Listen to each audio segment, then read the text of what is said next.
Everyone still have feeling in their legs? No? You guys can stand if you like now. It's up to you. That's better though, right? Sorry guys, you killed it. Woo, it's warm in here. It is. You make it hot. All right, everyone, how great was that? Thank you to New Year's Day for this very special moment. Are you filming for... Thank you. You're so sweet. Thank you. No, it's great. And thank you again to Loudwire and Sony for having us. So,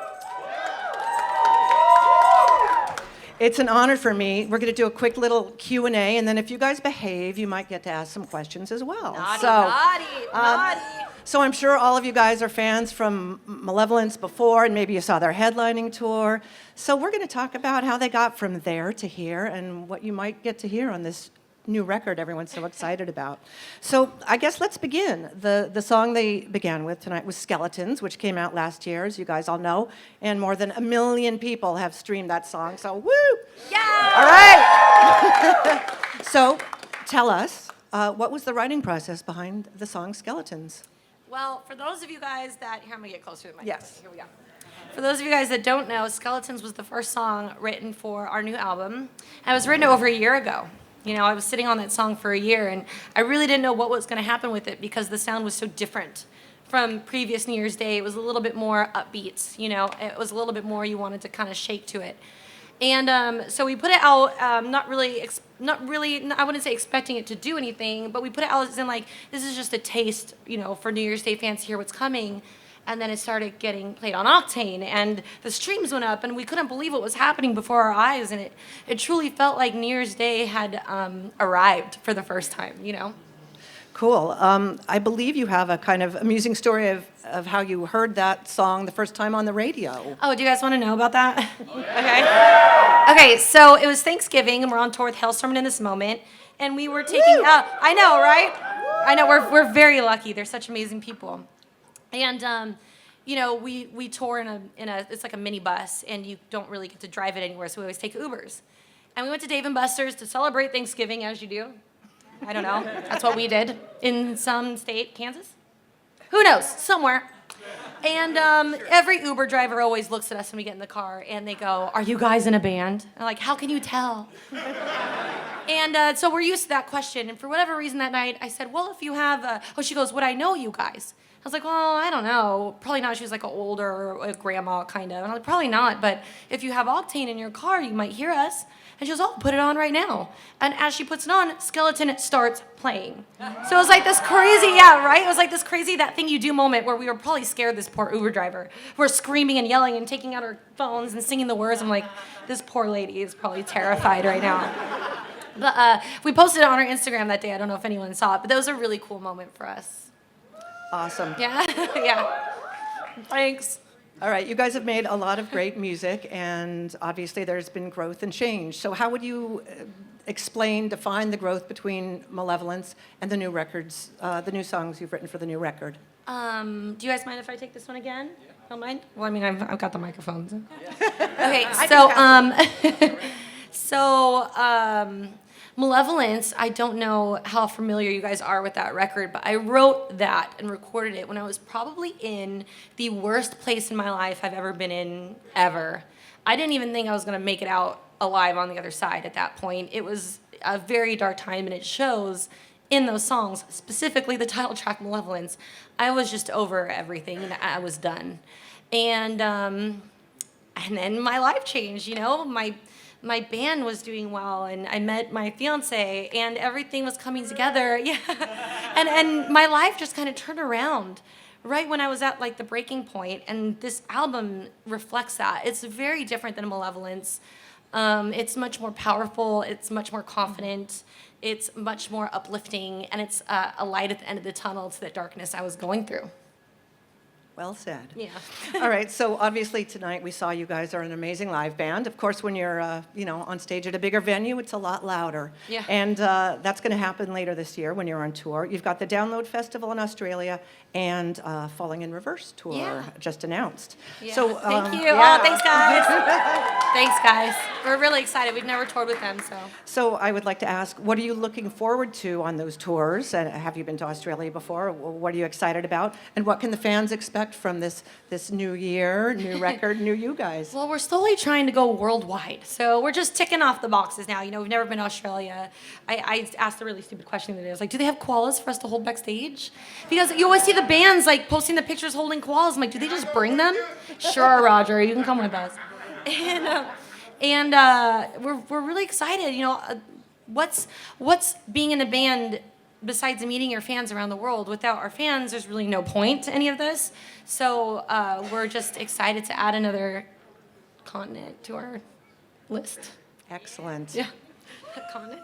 All right, I think we just have one more question. So I'm curious. Not much is leaked out there, if anything, about titles of songs and that sort of thing. So I was wondering if you can tell us about a few of the song titles, maybe some of your favorites. And I think one of your songs might be the title track. So maybe at the end you can break that one out. So tell us about a few of your favorites and then that one. Okay.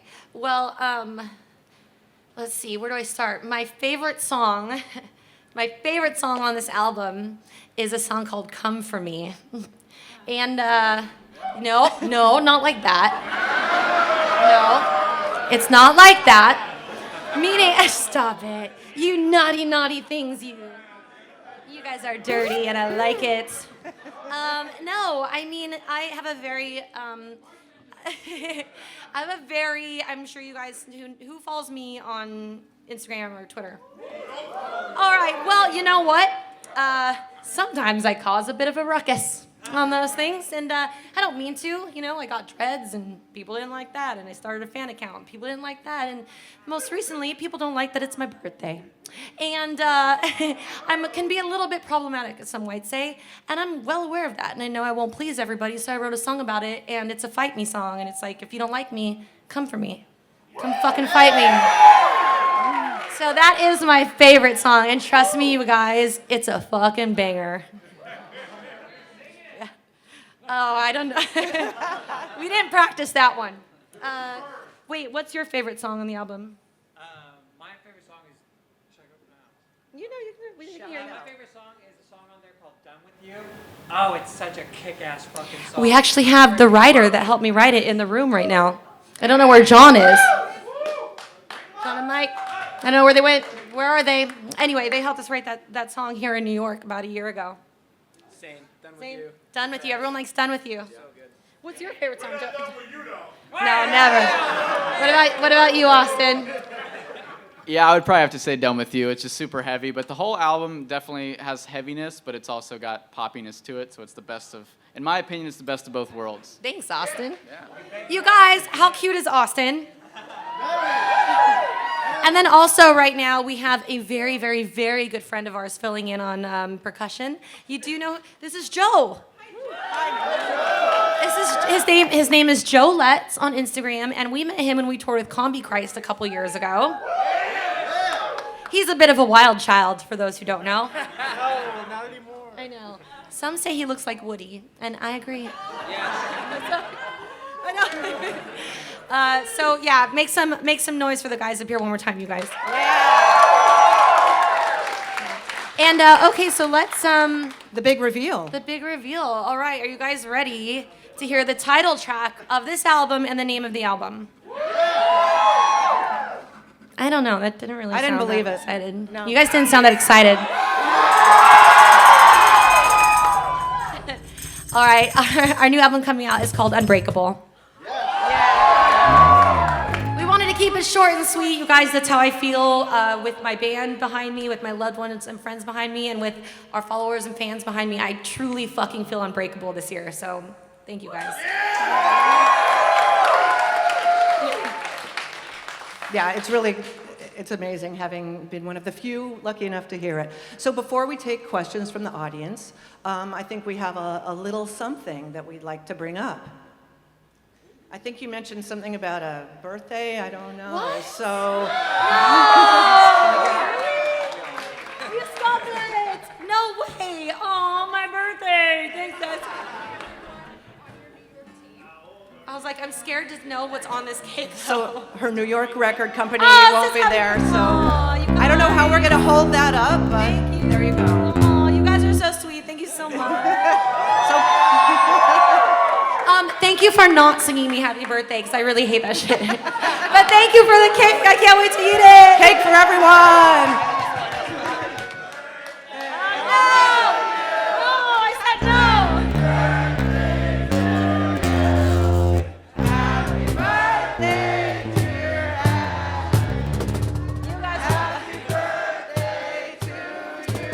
I swear you guys are the best.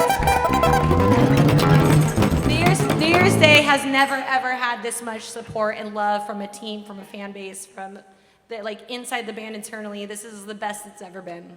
Thank you guys.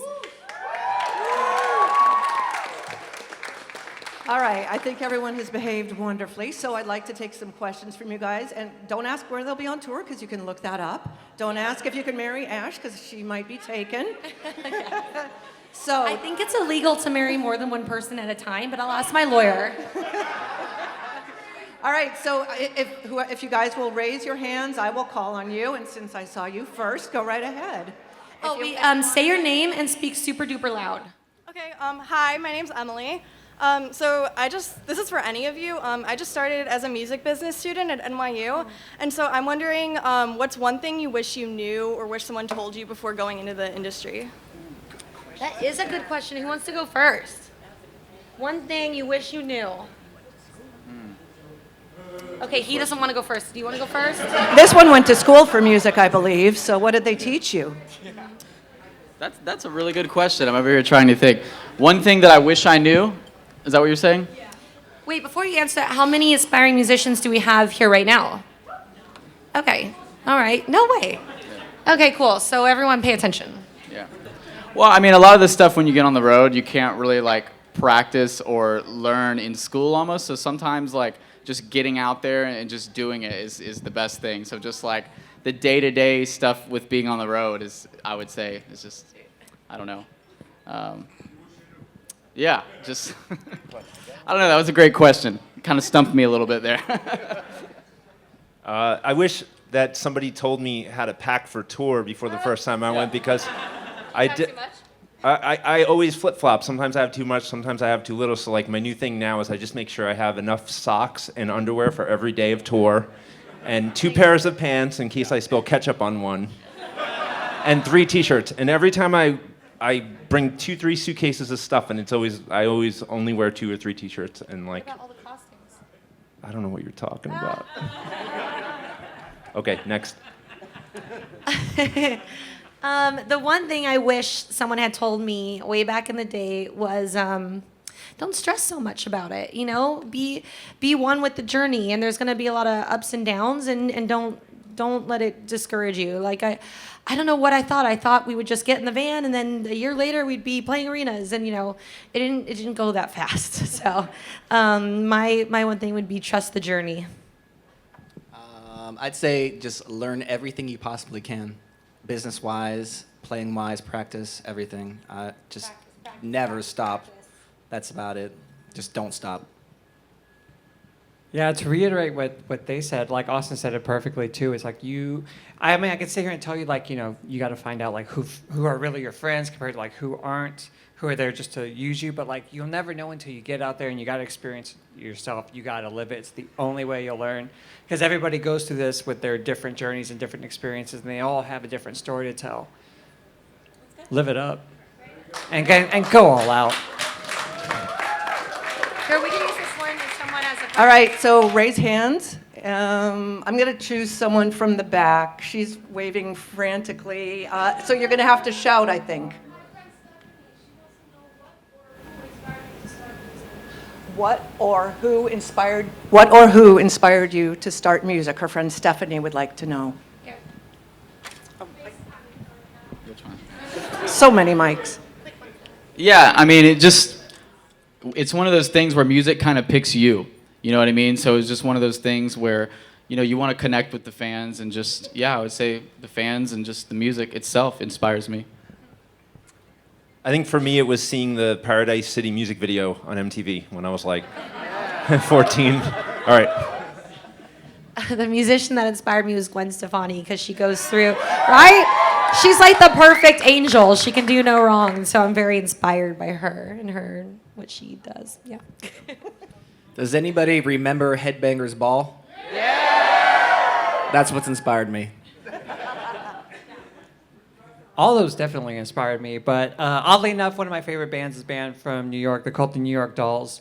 And I think when I first saw them, I saw Johnny Thunders, and I wanted to be that sense of rebellion. I just wanted to be a walking middle finger, as Ash describes me. And my inspiration is the rebellion of it. Aw, thank you. All right. I know we want to meet the band, so I'm only going to take like a couple more questions. Who has one that they think is brilliant? That guy in the back, he's tall, but yes, you're going to shout it out, please. Hi, my name's Dan. Not to brag, I've seen you guys twice in Milwaukee Warped Tour. Oh, nice. Has there been any hustle and bustle about somebody trying to pick up where Warped Tour left off, and have you been invited? I know that because Kevin Lyman always said he wanted to go at least until the 25th anniversary, and I think that's this year. So they're doing a few like 2-day and 3-day festivals, but unfortunately we cannot play them because we are touring and we can't tell you about it yet. Sorry, can't tell you about the summer tour yet, but you'll find out and you'll be happy with the reason why we're not on this year's Warped Tour. So don't worry about it. All right, Good one question. more before you get to hang out with these guys. Everyone's very eager about the beard guy there, so shout it out. Beard guy. My name is Mike. I just want to ask you, since I'm a huge wrestling fan, how did it feel being able to perform Rhea Ripley's entrance? Oh, again, the guys that invited me to sing that song and wrote it are here. I don't know where. There they are. They're back there. Make some noise for them. Let me tell you that the whole thing was a complete accident, first of all. I was there recording with someone else down the hall, and I think he was like, ooh, this girl's a little kind of too metal for me. Let's give her to the guys down the hall, which happened to be these two handsome gentlemen in the back. And we wrote a song called Done With You with them. And they said, you have like a voice that would be really cool. We might be doing a wrestler's theme song. If you're interested, I was like, are you fucking kidding me? Yes, I'm interested. Hell yes. And then about a year later, they, texted me. They're like, okay, we're ready for you to do that song. But how did it feel? Fucking awesome. Like really cool. We have the WWE app, and Jimmy and I got to watch the Royal Rumble, and it was really cool because Rhea Ripley is a badass, and I couldn't be happier to be. Yeah, she's amazing. If you guys don't know Rhea Ripley, she's my new favorite female wrestler. She crushed it. So yeah, thanks for asking. I hope I get to perform it live. Would that be cool? Yeah. Yeah, that'd be cool. All right. All right, thank you, everyone. So we know the title of the new record. Yes, what is it? Unbreakable. All right, so I have to say these guys are some of the coolest, sweetest musicians I've ever met, and now you get to find out for yourselves because they are going to walk amongst you, and you all talk and sign stuff and take pictures. Thank you. Thank you. Thank you, you guys. You are awesome. Thank you. I should probably give you your phone now.